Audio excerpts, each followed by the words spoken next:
Welcome to Unlock Women, the Money series. And this is sponsored by the African Bank in partnership with the Mail and Garden. And we're doing this with Kanya Sosibo. As well as Doric Sitole. And we're talking Money. It is exciting for us to be back once more. And as always, our conversation is always amazing. How have you been? I've been good and really channeling all that energy to say money loves me. Money deserves me. And of course, I deserve money. Oh, girl, you're playing around with the affirmations. I'm taking that in as well. But today's exciting and looking all bright, colorful, and amazing is Hetty the Entrepreneur, who's joining us for this episode. Welcome, Hetty. How are you doing? Welcome. I am so well, ladies. Super excited to be here. Well, I think when we're saying money, it didn't sound too shocking for you because we are talking to a monetization expert. So if you don't know who Hetty is, she's South Africa's #1 monetization expert. She's done so much work in terms of her own organization. She has a monetization agency and talking about notable accomplishments as well. We just mentioned the Mail and Garden. Guess what? Tell She's me more. also one of top 200 Mail and Gardens young South Africans. Yay! Also, to top it up, a top 1,000 Africans. She's got a Global Business Award literally in her pocket. What else do you have that we're not aware of, Hetty? Oh my goodness. I think the most important thing is the fact that I am so passionate about this space. Yes. And that's why I'm so excited for today's conversation. Yeah. Talking about money, normalizing the money conversation. I think that is really so much in alignment with my purpose on this earth. Amazing. Amazing. So just to start off, I know people are just curious. They can't wait to hear more about the work that you do, but we like to take things back a bit. Obviously, our childhood plays a big role in terms of our own belief systems, our values, how you begin to look at life and a whole lot of things. So when you look back in terms of your own upbringing, what are some of the phrases that come up when you think about money? Hey. I could think about a ton, but I'm not going to plant them in your head. Yes. I'm going to let you tell us some of the phrases that you heard when you were growing up and how they had an impact on how you viewed money. Oh my goodness. You know, I always kind of had the understanding that money gives you access. And so often at times when I would ask my parents for something, they would say, money doesn't grow on trees. Yeah. Where do you think that the money is going to come from? Right? Yes. And so forth. So it would plant that thing in me that, okay, then who gets this money that is so scarce? Because it's not us. So who gets it then? And I love the fact that you're bringing it up because I recently read an article and it speaks about the fact that our money story is formulated between the ages of 4 and 7. Wow. 4 and 7. 4 and That 7. young. That young. And thereafter, into our adulthood, we are literally living out our money story. Wow. Sure. And so many of us don't even realize it. So those formative years are so, so critical. And that's why I'm so glad that you're starting it there. Yeah. I think those childhood stories are so important. That background is important. And we didn't even know about the 4 to 7 year old. I'm even thinking, are they even counting properly at that age? That is when that is instilled in us as kids. Absolutely. Because it's your perception of money. Wow. Is it abundant? Is it scarce? Does it come easily? Is it a taboo subject? Do we whisper about it? Yeah. Do we speak openly about it? Do you get to touch it and feel it? Sure. All of those elements begin to build your relationship with money. So if you feel that it's something that's hard to come around, when you do have it as an adult, you hold on to it tightly. You might be scared to invest it. You might want to only be able to see it, or you might spend it quickly because you're afraid that it's not going to stay. Wow. So all of Sounds those like a- elements now begin to come into play. So much thought there because now, as you're saying those words, I'm playing it out, because there's people who say once there's money in the bank account, it must be spent quickly. And other people, once there's money in the account, even if it's to their own detriment, they can't, but you've worked for it. It's there for you to buy the thing that you need to buy. That is it. Ooh, that sounds deep. It sounds deep, very I'm deep. sure. When she was talking, I was just thinking it's like a relationship. Yes. If you've been in a relationship and for some reason you find what you think is the one, you hold on to the one. You don't want to let go of the one, even though you're supposed to let go of the one. To not kill it, because you strangle things that you hold on tight to. Absolutely. And it's interesting because a lot of people think that it's only those who don't have money that should address their relationship with money. And that's actually not the case, because we all have a relationship with money, whether your bank account is nice and big or not, because there are those who have money, but they're not investing it. They're not allowing their money to work for them. So as a result of it, it's literally sitting there and it's not growing equity. Yeah. So I'm just interested in terms of the transition for you. So you've got all those phrases in your head in terms of your childhood. Yes. And here we are. You've written books. Yes. You deal with a lot of people who struggle just to manage their own finances. You do personal development as well. Who are you now in terms of what you've had to learn through your own experiences, and how did you get there? Yeah. It's quite interesting because my journey is very typical of most people's journeys. We're told to go to school, get a degree, get certificated, and then go out into the big wide world and get a job. Yeah. And in that job, it's one job, one salary. Ish. And you keep your head down, you work as hard as you can, and hopefully you will be recognized and promoted and grow and live that big dream. And so that's what I pursued. And through my corporate career, I began to realize, my goodness, I'm spending 80% of my life in this office. I'm earning well. I am grateful. But when do I get to enjoy my life? When do I get to live? When do I get to enjoy this money? And so I realized that something is broken with this equation. Something isn't sitting well with me, because what I'm finding is that if I'm not in the office, I'm in traffic, either going to the office or coming back from the office. There's got to be something more. And also, why do I only have one revenue stream? Sure. When there's so much to you. There's so much to me as a human. Wow. We are holistic beings, but our income is not reflective of living a holistic life. It's linear. It's linear. And nobody is just one thing. Yeah. So then why should my money only be one thing?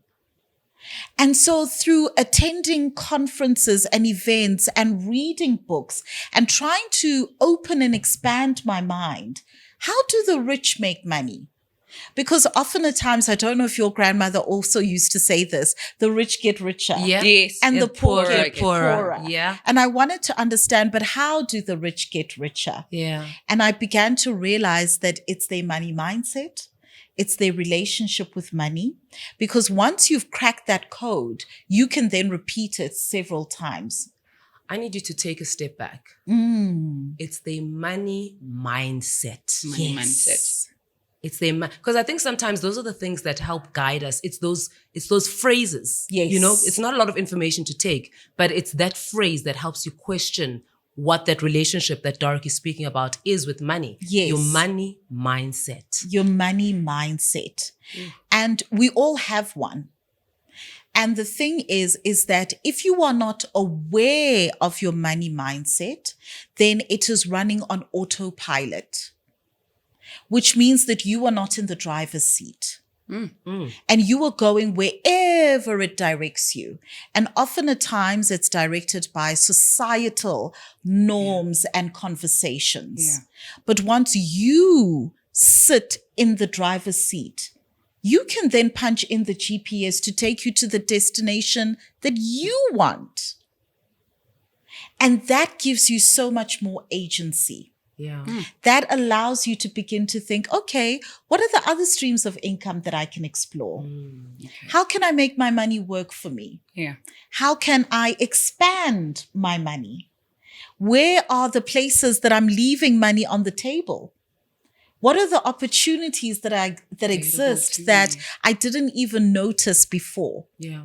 And now all of a sudden, money no longer becomes that far away thing on a top shelf. It now becomes something accessible. Yeah. It now becomes something that is no longer scary, that you can actually engage and interact with and have a relationship with. And then your money story then begins to change. You no longer have to wait for the lottery. You know how a lot of times If you're lucky. let's If play you're play the lucky. lottery. If you're lucky. Exactly. If you're lucky, you're not dependent on luck. But it's some of the gems you're dropping is so powerful right now. And I think this is also an opportunity for us to be very vulnerable, Yes. Kanya and I, because a lot of people might just think, oh, well, these things just happen. And when we were talking about this podcast, it started from a place of expressing our own fears. Yes.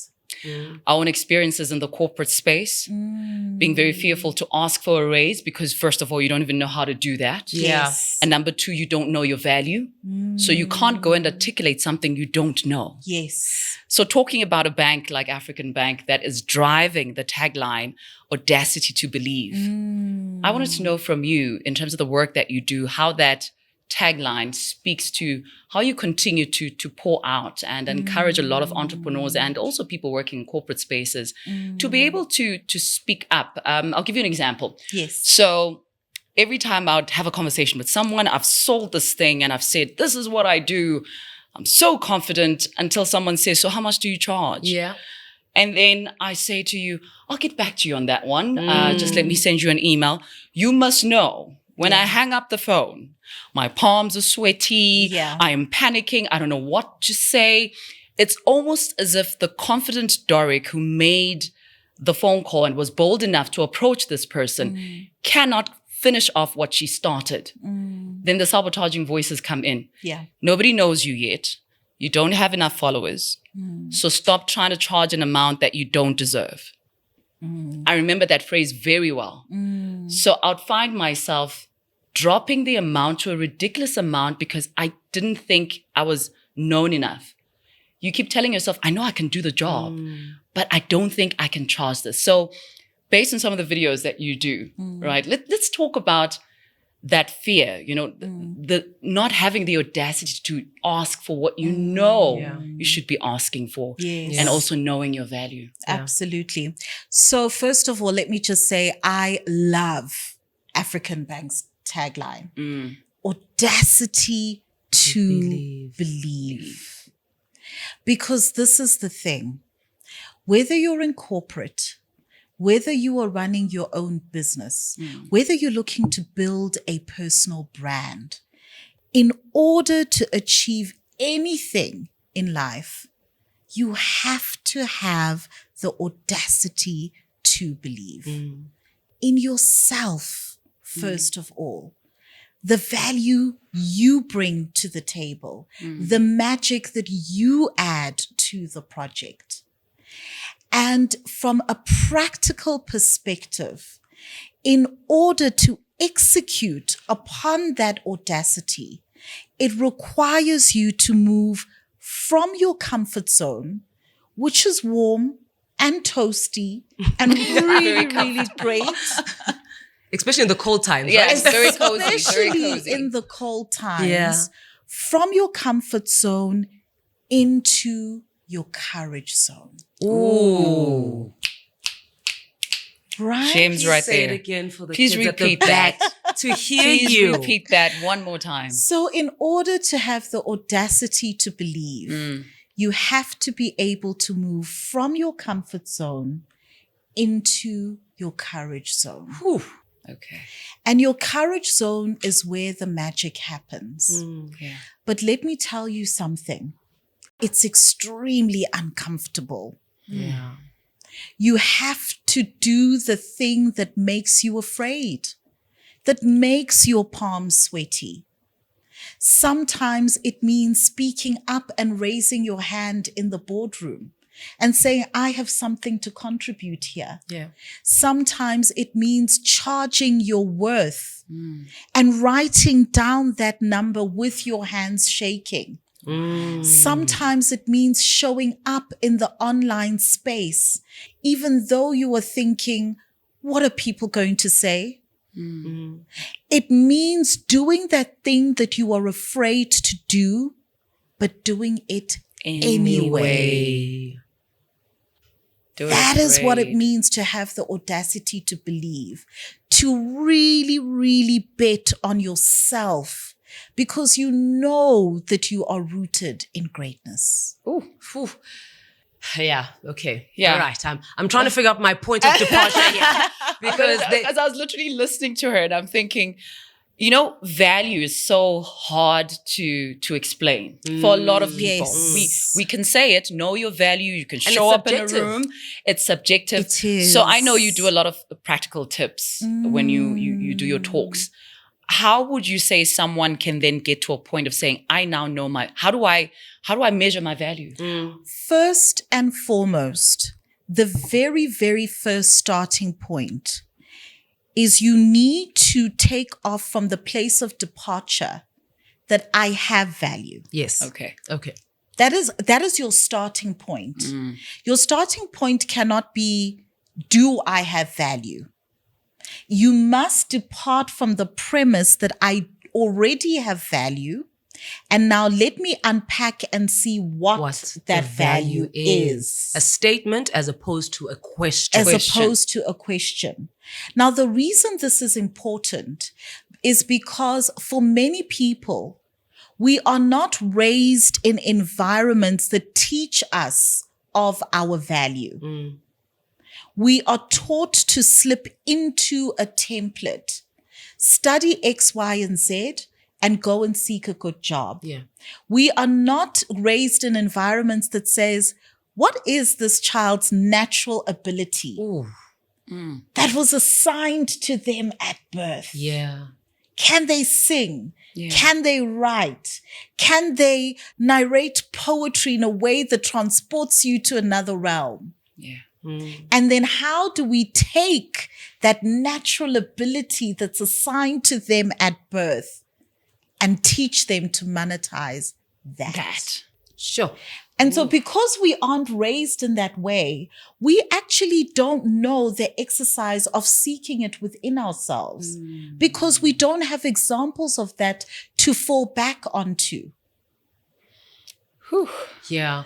Does that make sense? It makes, as you're speaking, and for me, I think I have to go back to the two statements that you made, right? So moving from a place of comfort to a place of courage. And then the not asking the question of, do I have value? But clarifying and understanding and identifying the value that you bring. Right? Exactly. Now, as you mentioned, the part of saying once you've identified that value that you bring, now let us figure out a way, and I would think as parents, as family, let's workshop the value that you have and let's monetize that. Yes. I want us to just fast forward a bit to what the world is in 2023. Yes. We are, as much as there's this real life where I can touch you, I'm here with you.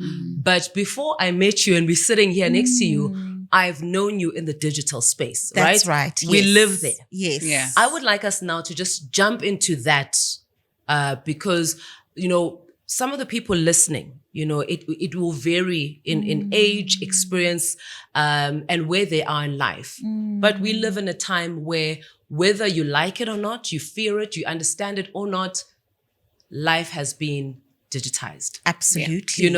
So I would like to move from that space of comfort and courage, not asking the question of, do I have value, but saying, what value do I have? How do we move that now into the digital space? Because Doric touched on something that we hear a lot, which is, you don't have the numbers, you don't have this, you don't. Like, there's always a don't. Yes. So how do we move now and say, I'm moving this into the digital space to live there, and then I also want to monetize? So there's something that is happening in the digital space that for me is wildly exciting. But I think that we need to get our mindset wrapped around the concept of the fact that as human beings now, we are our own media houses. Ooh. Can I go deeper? Please. Please. Do I have Take us there. Take us there.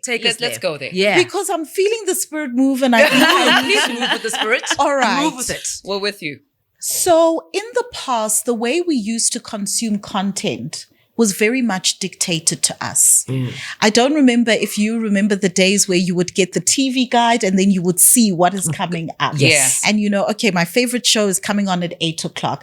And it now dictates your day. You have to sit in front of the television at that time to catch that program. Yeah. Then it has been able to move to viewing on demand. So now you have all of these on-demand programs. You can go on there and choose what you want to watch. Now, with the advent of social media, platforms such as YouTube, you can create your own content that speaks to what you enjoy. And build a community of like-minded individuals who will now come and consume that content. And recent statistics have shown that the viewership on platforms like that have actually surpassed on-demand platforms. Sure. Wow. So what the two of you ladies are doing with this podcast and having the audacity to believe and being able to be championed by pioneers such as African Bank is testament to the fact that we are our own media houses. We are spearheading the conversations that matter to us and saying we have agency, we have voices. So when you want to now be in the online space, you have the opportunity to create the type of content that you want to consume and build an audience around that. Sure. Yeah, no, the spirit moved you. The spirit moved you. And almost cut her tongue out. No. Listen, I'm so in my head about it as you speak, and I like that we keep tapping into that audacity, right? Because I think everything within the digital space needs to be audacious, right? Yeah. Because so now I have figured out what my value is. I have become comfortably uncomfortable with moving into the digital space because I have the audacity to believe.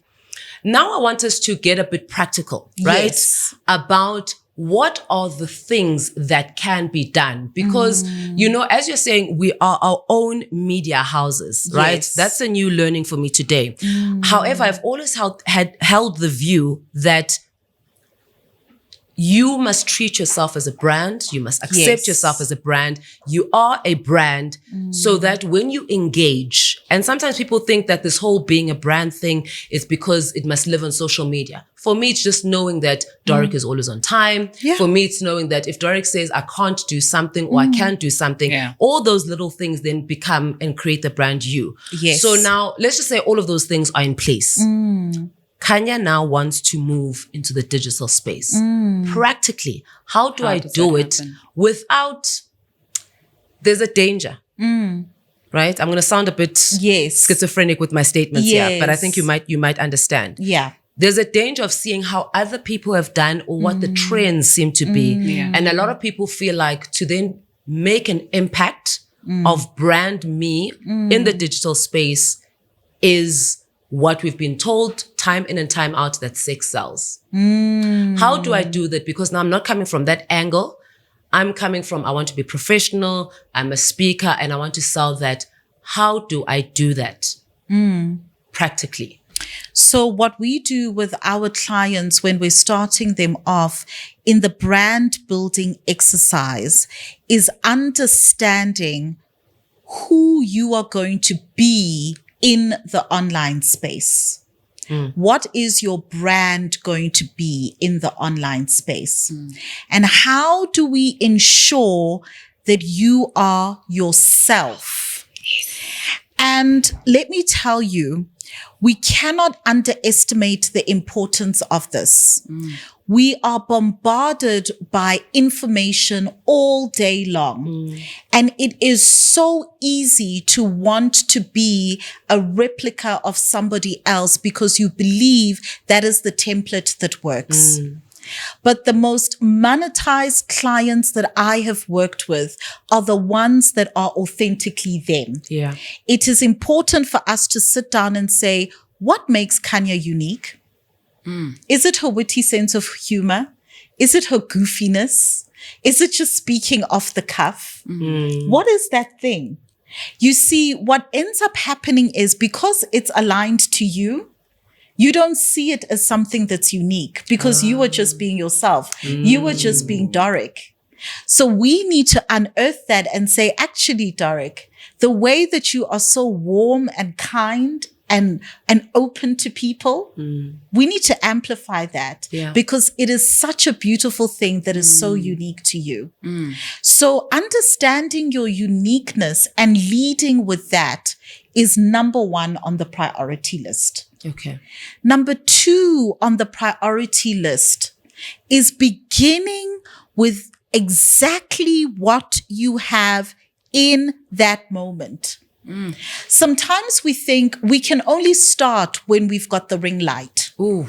Yeah. Okay. Yeah. We can only begin when situations are perfect. Yeah. And the truth is, it will never be perfect. You need to be able to switch on the camera of whatever phone you have on that particular day. We will not mention names. Exactly. And say, today is my day one. Yeah. I am afraid. I am nervous. I really am wondering what you are going to think of me. Yeah. But here is the beginning. It's messy, but this is my day one, and I am inviting you along on the journey. Ooh. Taking ownership. Taking ownership, being real, being vulnerable and honest and transparent with your audience will build you a loyalty base that you cannot imagine. I like that you say that because I'm not just in the broadcasting space, but also entertainment space, right? Yes. And a lot of times, as you say, there's this notion of we must be perfect. Now that, and the more you do the work that you do and you gain some support, there's a lot of people feel like they can't even go to the grocery store without a full face of makeup, right? Which is not real. And I think that's the things that I think as soon as you appreciate that people now in life are more connected or can connect easier to the realness of saying, Doric doesn't look like this, guys, when she wakes up. So when you are constantly showing up, you are actually creating that barrier because every single thing about you is perfect. Then people are just like, but I can't connect with you because I'm imperfect. Yes. And you know what is so interesting? For example, this past week, I'd been battling a cold. I went live on Instagram just to connect with my audience. I had a doek on. I had no makeup and I was just chatting with them and we had a great fat conversation. Days later, I received a parcel that arrived with a care hamper. From one of the followers. You know, I could have sat them like, oh, no, I'm not going to go live. I don't have makeup on. I don't even have hair on. I am not doing this.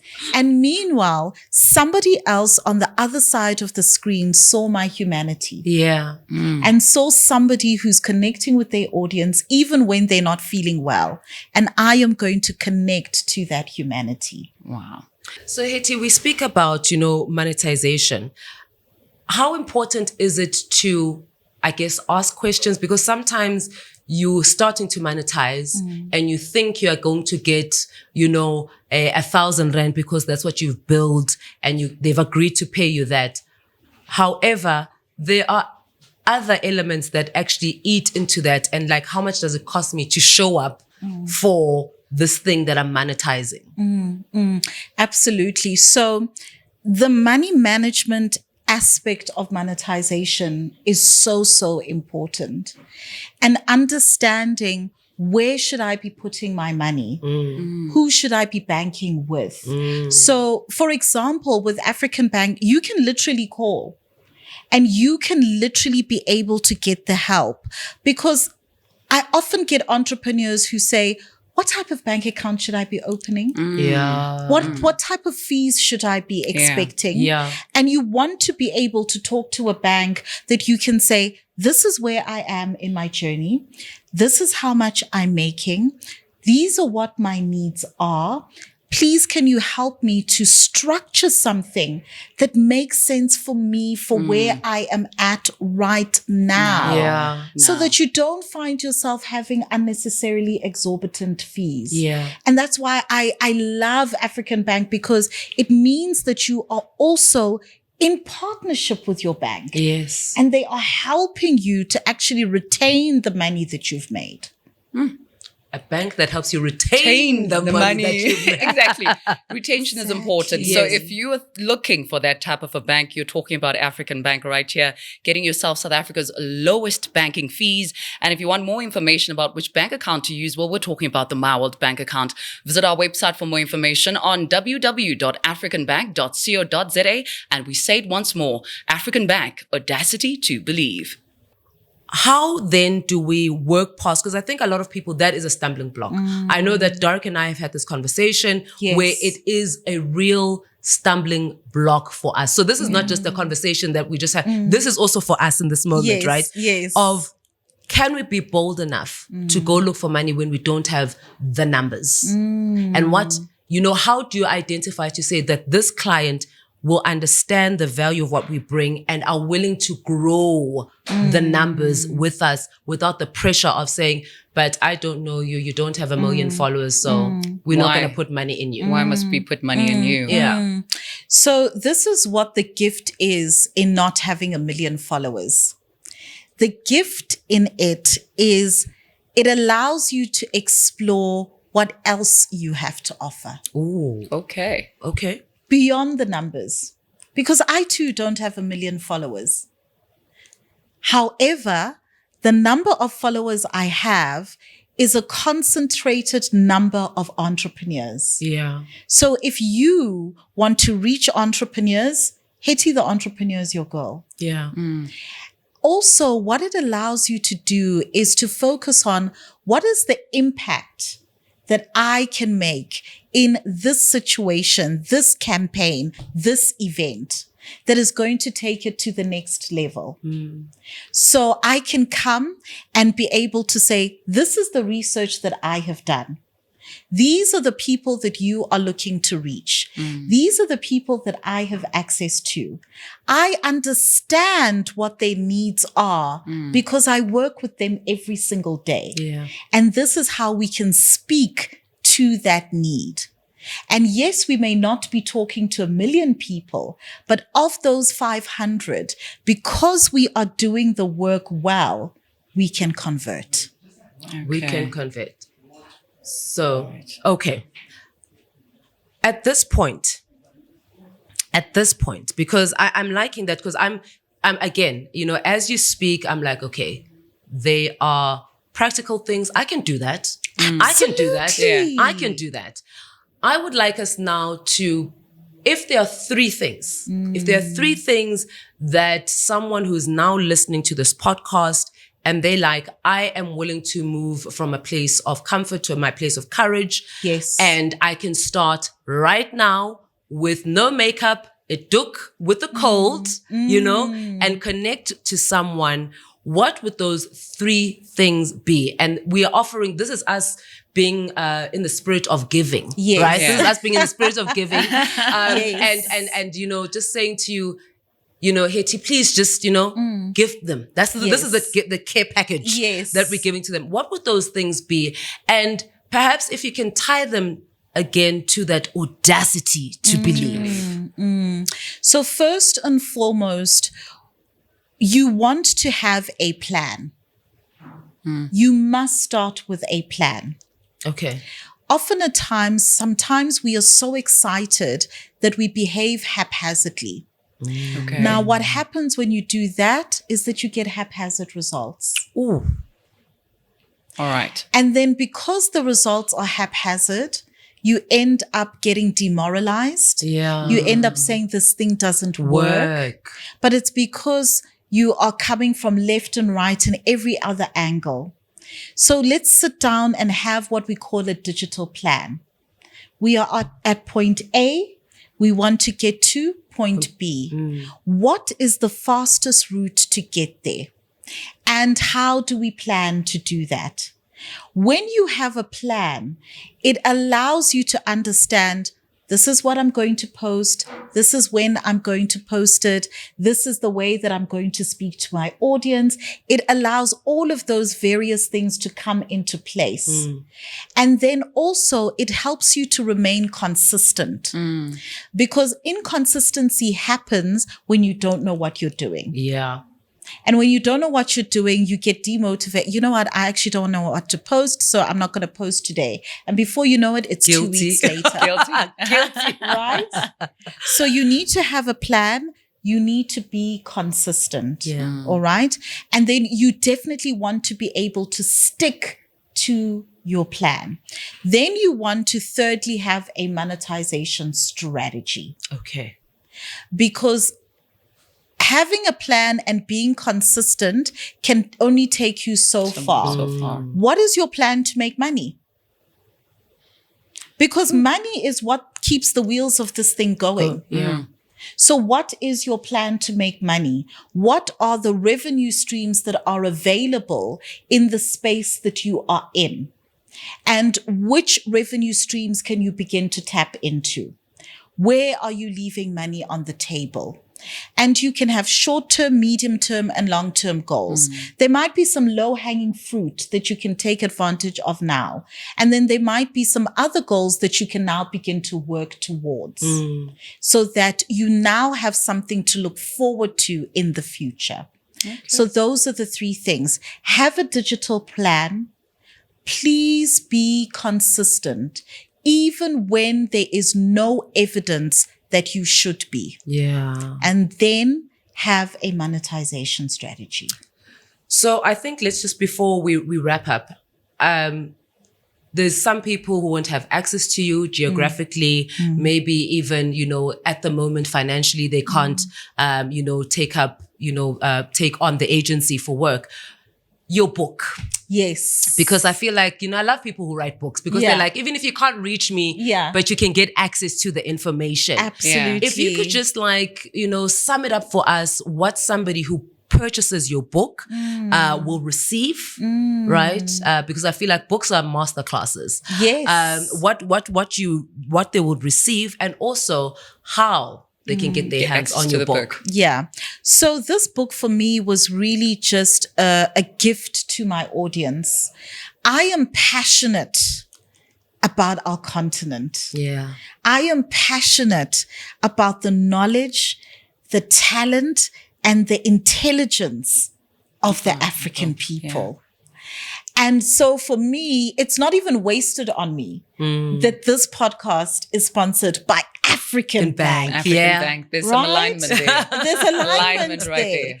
And so for me, this was really an audacity to believe moment. Yeah. Because I thought to myself, for those who can't access me for various reasons, what can I put together for them? And initially it started out as this big encyclopedia, and I said, no, let us do something that is short, sweet, simple, and easy to implement. Yeah. And this book was born out of that. It's a 21-day guide. Wow. So you take each day, you learn the lesson, you go out there, you implement. and so forth until you reach the end of the book. It is a beginner's guide to monetization. It teaches you the psychology behind monetization. It teaches you basic strategies that you can start off with. And the other thing that I included in the book is case studies. I feel that it is so important to have examples of people that look like us, that sound like us, that are operating in environments that are similar to ours, who have gone out there and done the thing, so that you can have the belief that you can do it too. So the book, it's self-published. It's available through all of my social media platforms. You just click the link in bio and you can order and have it delivered to you. Wow. Ooh, yeah. Amazing.